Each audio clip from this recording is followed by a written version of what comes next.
ডালে ঝুল খাবে এবং নানান রকম ফন্দি বিক্রি করে মানুষকে আনন্দ দিবে। তোমার আয়ু হবে 20 বছর। মানুষ বলল, আমি 20 বছর বাঁচতে চাই না, আমাকে 10 বছর দেওয়া হবে। সেটাই মঞ্জুর করা হলো। এবার এলো পুরুষ মানুষের পালা।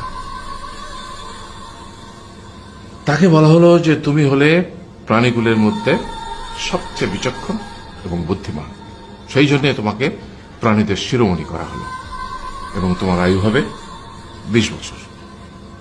তখন পুরুষ মানুষ বলল, করজোড়ে বলল সৃষ্টিকর্তাকে যে 20 বছর আয়ু অত্যন্ত কম। হে প্রভু, আমাকে ওই গাধার, সে যে 30 বছর আয়ু চায়নি, সেটা আমাকে দেয়া হোক। ওই যে কুকুর 15 বছর ফিরিয়ে দিয়েছিল, সেটাও আমাকে দেয়া হোক। আর যে বানর 10 বছর নেয়নি, সেটাও আমাকে দেয়া হোক। 20 বছর অত্যন্ত কম। আমি দীর্ঘ